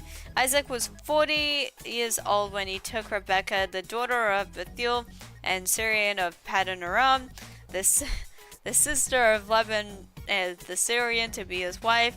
Isaac entreated the Lord for his wife because she was barren. The Lord was entreated by him, and Rebekah, his wife, conceived. Her children struggled together within her. She said, "If it is like this, why do I live?" She went to inquire of the Lord. The Lord said to her, "Two nations are in your womb, two peoples will be separated from your body. The one people will be stronger than the other people, the elder will serve the younger." That when her days to be delivered were fulfilled, behold, there were twins in her womb. The first came out red all over like a hairy garment. They named him Esau. After that, his brother came out and his hand was hold on Esau's heel. His name was Jacob. Isaac was 60 years old when she bore them. The boys grew. Esau was a skillful hunter, a man of the field. Jacob was a quiet man living in tents. Now Isaac loved Esau because he ate his venison. Rebekah loved Jacob. Jacob boiled stew. Esau came in from the field and he was famished. Esau said to Jacob, "Please feed me with some of the red stew, for I am famished." Therefore, his name was called Edom. Wait. Edom means red. I see. Jacob said, "First, sell me your birthright. Behold, I am about to die. What good is the birthright to be? Swear to me first." He swore to him. He sold his birthright to Jacob. Jacob gave Esau bread and lentil stew. He ate and drank, rose up, and went his way. So Esau despised his birthright. That's exploitation, my gosh. There was a famine in the land, in addition to the first famine that was in the days of Abraham. Jacob, I think, then grows up to have the most problematic follicle in the Bible. Oh my gosh. A scammer, and and owner and participant of the most problematic polykill. Great. Lovely. Aren't the biblical figures so nice? Aren't they so cool? What a bunch of great people. They could they could be on one of those sitcoms where it's just a bunch of like terrible people that hang out together. So there was famine, in addition to the first famine that was in the days of Abraham. Isaac went to Abimelech, king of the Philistines, to Gerar. The Lord appeared to him and said, "Don't go down into Egypt. Live in the land I will tell you about. Live in this land, and I will be with you, and I will bless you. For I will give to you and to your offspring all these lands, and I will establish the oath which I swore to Abraham your father. I will multiply your offspring as the stars of the sky, and will give all these lands to your offspring. In your offspring, all the nations of the earth will be blessed. Because Abraham obeyed my voice and kept my requirements, my commandments, my statutes, my laws." Isaac lived in Gerar. The men of the place asked him about his wife. He said, "She is my sister," for he was afraid to say, "my wife," lest he thought the men of the place might kill me for Rebekah, because she is beautiful to look at. When he had been there a long time, Abimelech, king of the Philistines, looked out a window and saw, and behold, Isaac was caressing Rebekah, his wife. Abimelech called Isaac and said, "Behold, surely she is your wife. Why did you say she is my sister? Why do they keep doing this? Isaac said to him, because I said, lest I die because of her. Abimelech said, what is this you have done to us? What if the people might easily have lain with your wife and you would have brought guilt on us? Abimelech commanded all the people, saying, he who touches man or his wife will surely be put to death. Did I already read this part?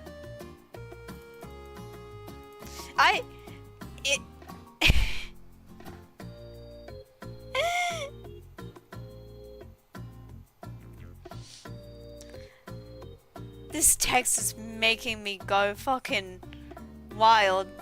Oh my gosh. There is so much repetition in the Bible. Why? Isaac! You can't be doing the shit your dad did. Isaac.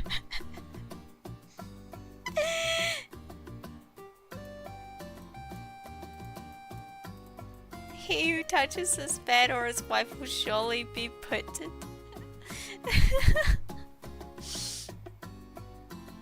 He did the same shit. He did the exact same shit. My gosh. Isaac sowed in that land and reaped in the same year 100 times what he planted. The Lord blessed him.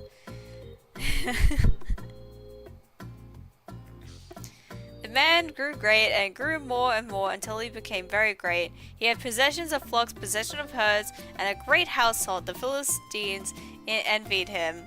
Now all the wells which his father's servants had dug in the days of Abraham his father and the Philistines had stopped and filled with earth.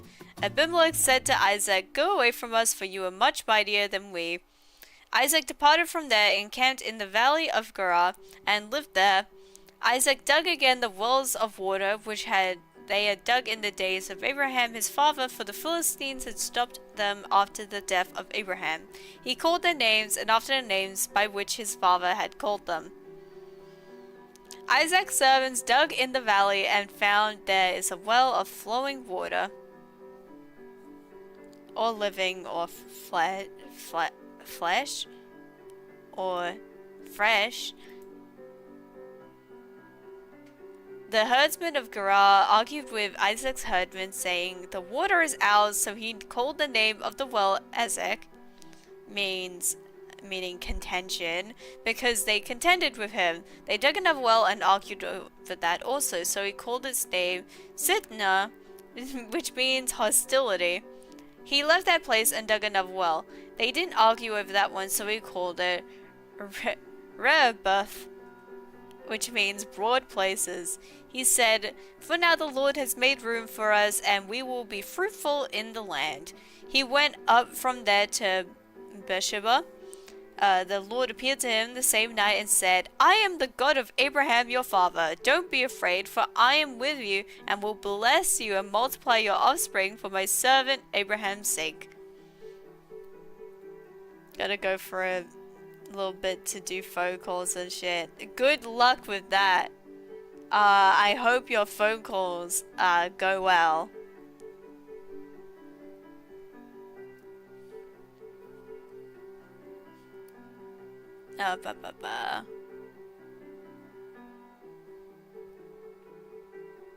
Yeah, I am the God of Abraham your father. Do not be afraid. I will bless you. He built an altar there and called on the Lord's name and pitched his tent there. There Isaac's servants dug a well. Then Abimelech went to him from Gerar with Ahuzzath, his friend, and Pickle, the captain of his army. Do not be afraid mention. Do not be afraid. Yay! Reference. Woo! It's just God though. It's not as swag.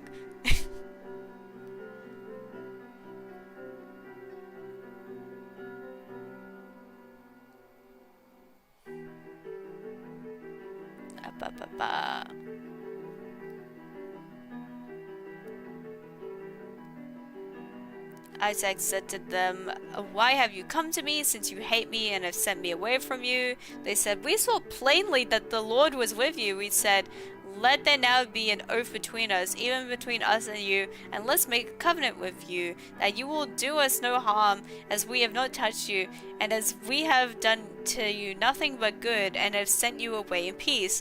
You are now the blessed of the Lord." He made them a feast, and they ate and drank. They rose up some time in the morning, and swore an oath to one another. Isaac sent them away, and they departed from him in peace. The same day Isaac's servants came and told him concerning the well which he had dug, and said to him, "I have found water." I have found water? We have found water. He called it Sheba. Therefore the name of this city is Beersheba to this day. When Esau was 40 years old, he took as wife Judith, the daughter of Beri the Hittite, and Basemath, the daughter of Elon the Hittite. They grieved Isaac's and Rebekah's spirits. When Isaac was old and his eyes were dim so that they could not see, he called Esau his eldest son and said to him, "My son, here I am. See now, I am old. I don't know the day of my death. Now therefore please take your weapons, your quiver and your bow, and go out to the field and get me a venison. Make me savory food, such as I love, and bring it to me, that I may eat, and that my soul may bless you before I die." Rebekah heard when Isaac spoke to Esau his son. Esau went to the field to hunt for venison and to bring it. Rebekah spoke to Jacob her son, saying, "Behold, I heard your father speak to Esau your brother, saying, Bring me a venison, and make me savory food, that I may eat and bless you before the Lord, before my death. Now therefore, my son, obey my voice according to that which I command you. Go now to the flock and get me 2 good young goats from there. I will make them savory food for your father, such as he loves. You shall bring it to your father, that he may eat, so that he may bless you before his death." Jacob said to Rebekah his son, Behold, Esau, my brother is a hairy man, and I am a smooth man. What if my father touches me? I will seem to him as a deceiver, and I would bring a curse of myself and not a blessing." His mother said to him, "Let your curse be on him, my son. Only obey my voice and go get them for me." He went and got them and brought them to his mother. His mother made savory food such as his father loved. Rebekah took the good clothes of Esau, her eldest son, which were with her in the house, and put them on Jacob, her younger son. Jacob twink confirmed. Yeah. I thought about, I'm like, damn, he's like bold. He's like a bold little boy. Not hairy. No hair.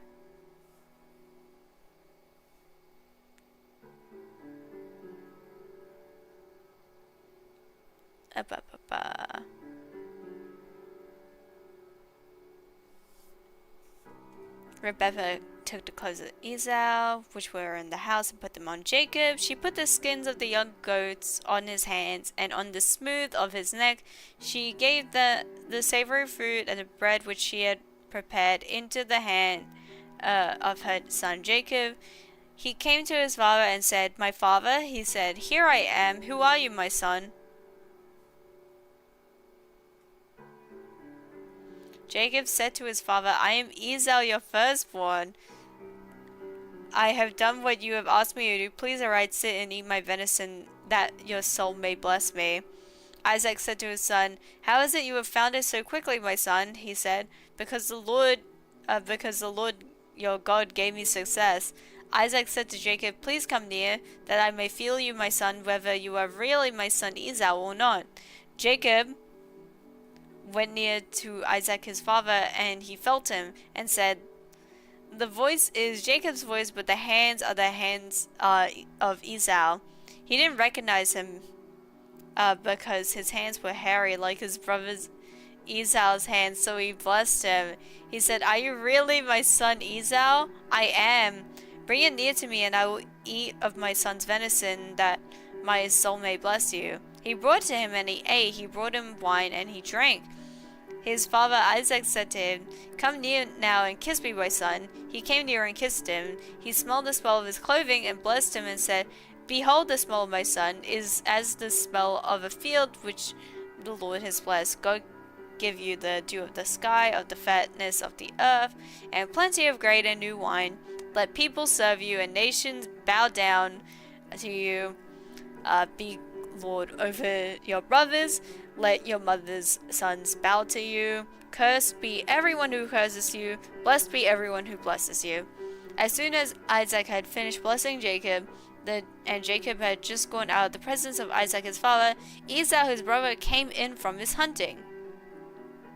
He also made savory food and brought it to his father. He said to his father, "Let my father arise and eat of his son's venison, that your soul may bless me." This is some cartoony ass shit. Isaac his father said to him, "Who are you?" He said, "I am your son and firstborn Esau." Isaac trembled violently and said, "Who, then, is he who has taken venison and brought it to me, and I have eaten of all before you came, and have blessed him? Yes, he will be blessed." When Esau heard the words of his father, he cried with an exceedingly great and bitter cry, and said to his father, "Bless me, even me also, my father." He said, "Your brother came with deceit and has taken away your blessing." Jacob starts off toxic and only continues to be toxic throughout his arc in the Bible. Yeah.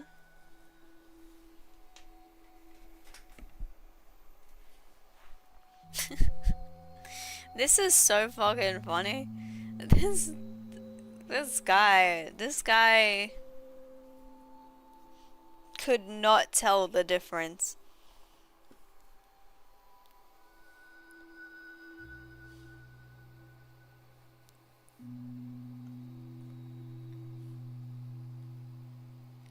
And surely you could just take back a blessing. My gosh. This is like, Jacob, like, come on.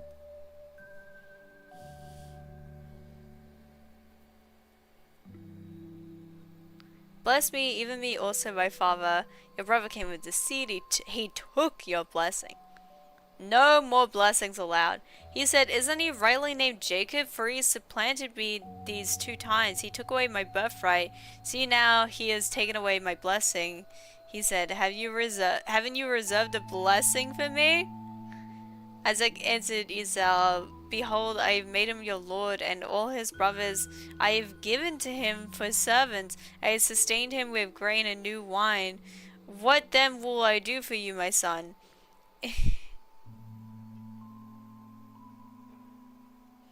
This fucking doctor's office had me on hold for so long. Yeah, they'll do that.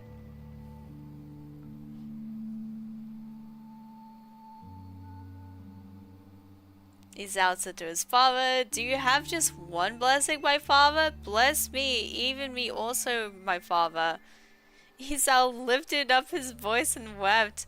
Isaac his father answered him, "Behold, your dwelling will be of the fatness of earth, and of the dew of the sky from above. You will live by your sword, and you will serve your brother. It will happen, when you will break loose, that you will shake his yoke from off your neck." Esau hated Jacob because of the blessing with which his father blessed him. Esau said in his heart, "The days of mourning for my father are at hand. Then I will kill my brother Jacob." The words of Esau, her eldest son, were told to Rebekah. She sent and called Jacob, her younger son, and said to him, "Behold, your brother Esau comforts himself about you by planning to kill you. Now therefore, my son, obey my voice. Arise, flee to Laban, my brother in Haran. Stay with him a few days until your brother's fury turns away, until your brother's anger turns away from you and he forgets what you have done to him. Then I will send and get you from there. Why should I be bereaved of you both in one day?" Rebekah said to Isaac, "I am weary of my life because of these daughters of Heth. If Jacob takes a wife of the daughters of Heth, such as these, of the daughters of the land, what good will my life do me?" I love that little cliffhanger.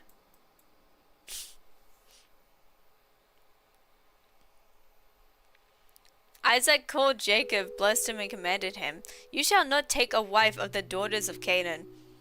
Arise, go to Paddan Aram, to the house of Bethuel, your mother's father. Take a wife from there, from the daughters of Laban, your mother's brother. May God Almighty bless you and make you fruitful and multiply you, that you may be a company of peoples, and give you the blessing of Abraham to you and to your offspring with you, and that you may inherit the land where you travel, which God gave to Abraham." Isaac sent Jacob away. He went to Paddan Aram to Laban, son of Bethuel, and Syrian, the brother of Rebekah, Jacob and Esau's mother. Now Esau saw that Isaac had blessed Jacob and sent him away to Paddan Aram to take him a wife from there, and that as he blessed him, he gave him a command, saying, "You shall not take a wife of the daughters of Canaan." And that Jacob ordered his father and his mother, and had gone to Paddan Aram. Esau saw that the daughters of Canaan didn't please Isaac his father, so Esau went to Ishmael and took, in addition to the wives that he had, Mahalath, and the daughter of Ishmael, Abraham's son, the sister of Nabath, to be his wife. Jacob went out from Beersheba and went towards Haran. He came to a certain place and stayed there all night because the sun had set. He took one of the stones of the place and put it under his head, and lay down in that place to sleep. He dreamed and saw a stairway set upon the earth, and its top reached to heaven. Behold, the angels of God were ascending and descending on it. Behold, the Lord stood above it and said, "I am the Lord, the God of Abraham your father, and the God of Isaac. I will give the land you lie on to you and your offspring."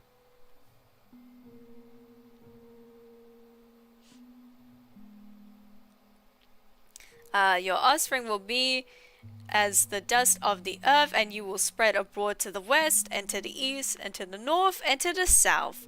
In you and in your offspring all the families of earth will be blessed. Behold, I am with you, and will keep you wherever you go, and will bring you again into this land, for I will not leave you until I have done that which I have spoken to you. Jacob awakened out of his sleep, and he said, "Surely the Lord is in this place, and I didn't know it." He was afraid and said, "How awesome this place is! How awesome, how fucking radical. This is none other than God's house. This is the gate of heaven." Jacob rose up early in the morning and took the stone that he had put under his head and set it up for a pillar and poured oil on its top. He called the name of that place Bethel, but the name of the city was Luz as at the first. Jacob vowed a vow, saying, "If God will be with me and will keep me in this way that I go, will give me bread to eat and clothing to put on, so that I come again to my father's house in peace, and the Lord will be my God. Then this stone which I have set up for a pillar will be in God's house. Of all that you will give me, I will surely give a tenth to you." Then Jacob went out on his journey and came to the land of the children of the east. He looked and saw a well in the field, and saw 3 flocks of sheep lying there by it. For out of that well they watered the flocks. The stone on the well's mouth was large. There all flocks were gathered. They rolled the stone from the well's mouth and watered the sheep, and put the stone back on the well's mouth in its place. Jacob said to them, "My relatives, where are you from?" They said, "We are from Haran." He said to them, "Do you know Laban, the son of Nahor?" "We know of him. Is it well with him? They said, It is well. See, Rachel, his daughter, is coming with the sheep.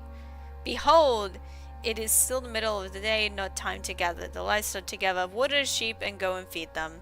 They said, We can't until all the flocks are gathered together, and they rolled a stone from the well's mouth. Then we will water the sheep. While he was yet speaking with them, Rachel came with her father's sheep, for she kept them. Spoiler, this is the start of Jacob's toxic polykill arc. Fantastic.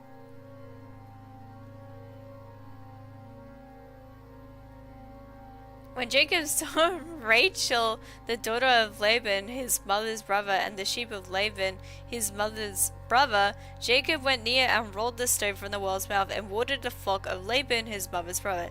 Jacob kissed Rachel and lifted up his voice and wept. Jacob told Rachel that he was her father's relative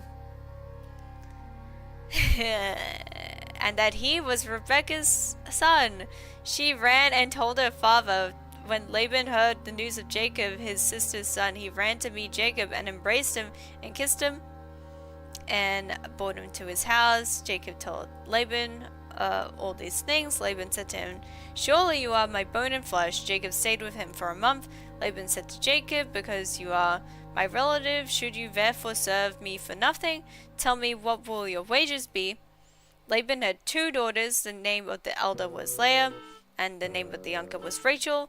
Leah's eyes were weak, but Rachel was beautiful in form and attractive. Jacob loved Rachel. He said, I will serve you 7 years for Rachel, your youngest daughter. Laban said, It is better that I give her to you than that I should give her to another man. Stay with me. Jacob served 7 years for Rachel. They seemed to him but a few days for the love he had for her. Jacob said to Laban, Give me my wife, for my days are fulfilled, that I may go with her.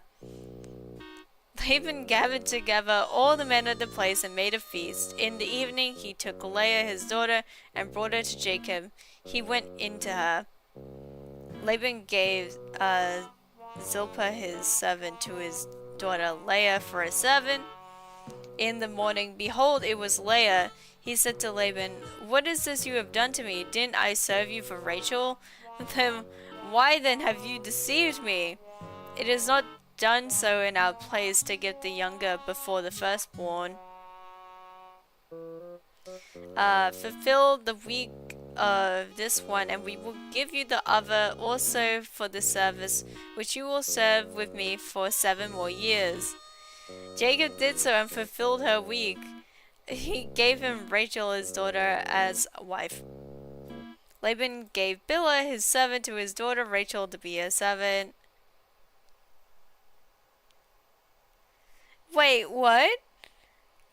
They waited on hold for 15 minutes and then they hung up? That's fucked up. What do you mean? My gosh.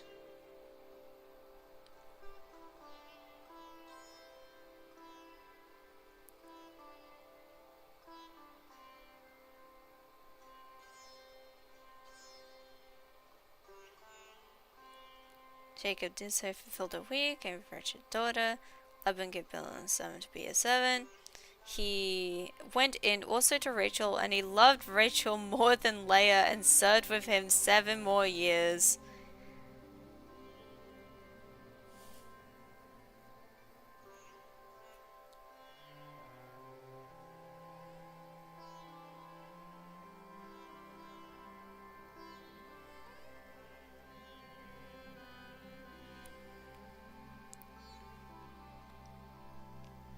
Letter of recommendation done by a psychologist for top surgery, so that way the clinic can survive. Can submit the pre-auth to my insurance to have it approved so I can get surgery, which this is pretty much the only step I'm waiting on, but my psych is so fucking hard to get a hold of. Jeez.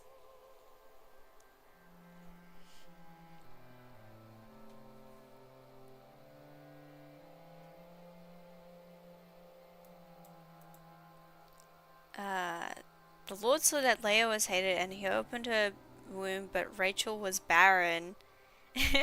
Leah conceived and bore a son, and she named him Reuben, for she said, because the Lord has looked at my affliction, for now my husband will love me. She conceived again and bore a son, and said, because the Lord has heard that I am hated, he has therefore given me this son also. She named him Simeon.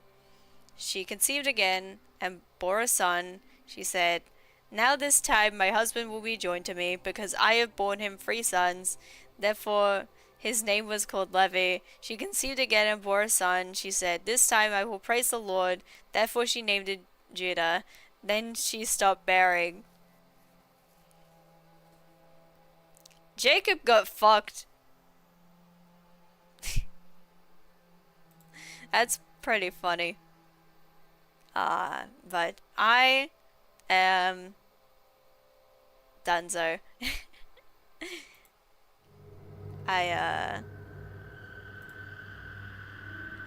Oof. This is in my face.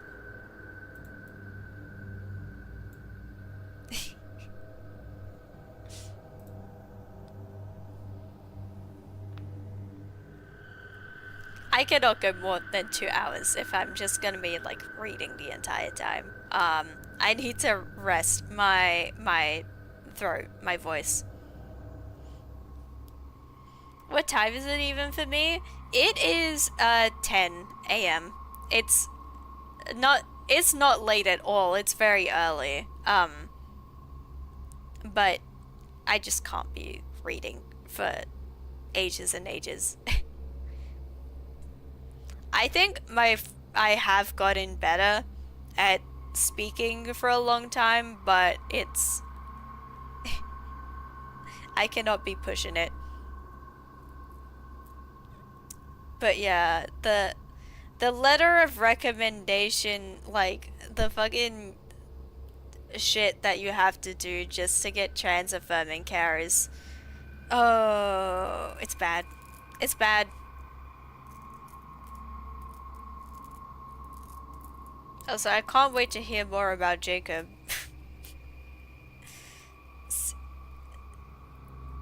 Jacob was really on that grind for 14 years to date a relative. Normal. Truly normal behavior. They should just like give it to me. I'm already paying for it. They should. They should. It's messed up. It just doesn't make sense. Transphobia doesn't make sense. Insurance doesn't make sense. It's terrible. He on that incest grind set. He was. He was. So many of them are on it. Like in this story. Like in the Bible. It's just they gotta get it together.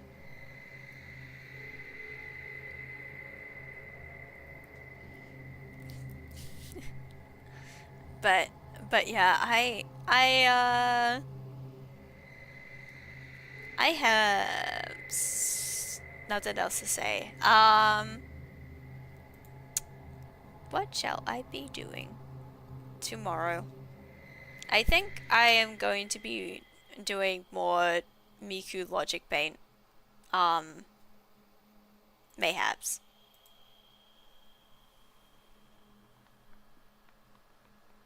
But yes, go frolic, go scamper. I hope that you manage to, yeah. If I ever open it, I have just been very tired, and you know how it is. You know how it is.